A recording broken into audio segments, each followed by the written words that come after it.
Johan, vous êtes l'un des jurés pour cette première mondiale. Comment ça se passe? On en est là à la première mi-temps. Bah, c'est une expérience qui est absolument incroyable. En vrai, déjà le fait que ça soit une première, alors c'est toujours un peu, c'est génial d'en faire partie. En même temps, c'est un grand risque parce que tu peux te retrouver face à une organisation un peu bancale, à des choses qui sont pas calées, Et là, je tiens à vous dire que c'est incroyable. C'est une première non seulement mondiale, c'est une première pour moi aussi. Normalement, quand on déguste des caviars, on va goûter un, 2, 3 caviars max. Allez, 4 caviars quand on va dans les maisons qui ont certains moments de maturation et du coup on peut goûter le caviar à plusieurs étapes, plusieurs stades.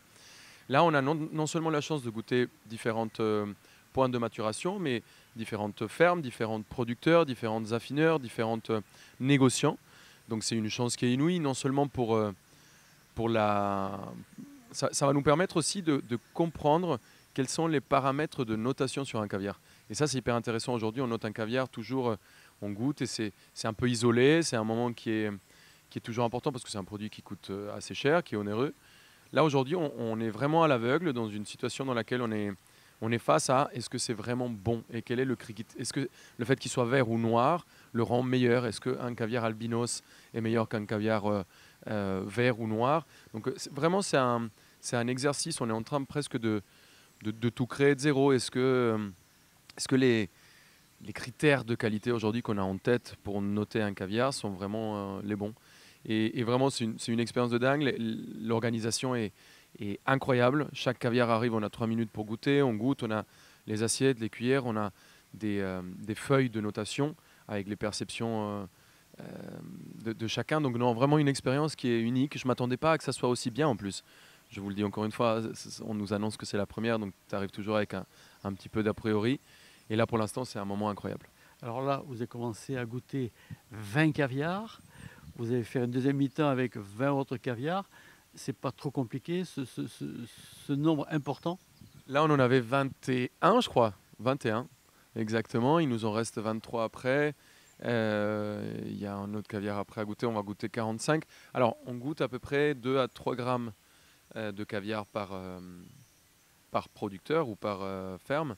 Ce qui fait qu'en totalité, on va manger 200 grammes de caviar, 250, allez. Ce qui est, c'est important, mais c'est pas tant que ça.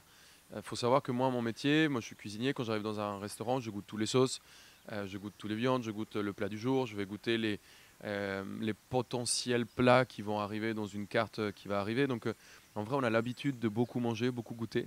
C'est pas vraiment un problème. C'est vraiment, encore une fois, hein, je le répète, pour moi c'est une première et c'est une expérience qui est génialissime, super enrichissante. Alors j'ai vu que pour la dégustation, on pose le caviar sur le poignet. Pourquoi?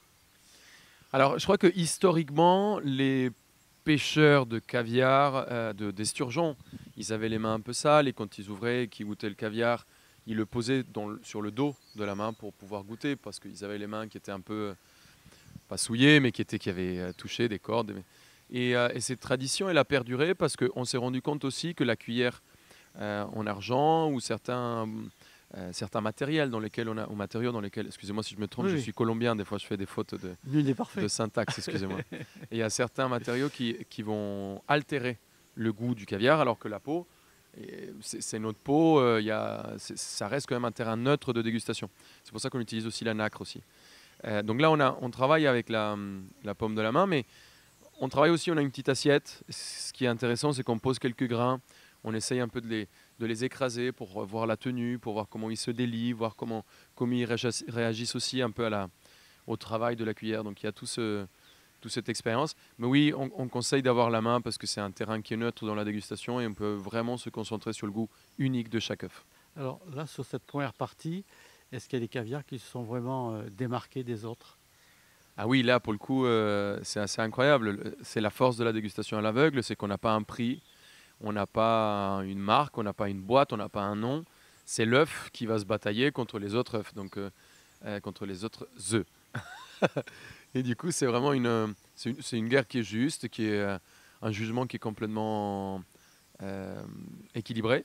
Et du coup, oui, moi j'en ai 4 ou 5 qui se démarquent fort, qui sont beaucoup plus complexes, qui sont beaucoup plus plus abouti au niveau de la couleur, de la teneur, la membrane qui a une très belle texture, qui disparaît. On a des attaques en bouche qui sont incroyables, ce goût qu'on dit souvent assez beurré, assez gras, très noisette. On a un peu de tout. Il y a aussi quelques caviars qui sont très denses, qui sont très tendus, avec des membranes presque on dirait qui sont déjà un peu cuits. Il y a des attaques très salins, pas agréables. On a des caviars où le sel est complètement fondu. Donc non, en vrai, super enrichissant parce qu'on a vraiment une palette de dégustation, une expérience qui est unique. Je me sens vraiment chanceux de pouvoir vivre cette expérience pour le coup. Prêt à revenir l'année prochaine? Ah bah je signe pour la ville. Et dans ces conditions, regardez, il n'y a pas un nuage dans le ciel, il y a les oiseaux qui nous accueillent et il y en a 23 autres caviars à arriver. Donc non, je suis au mieux et je reviendrai toujours.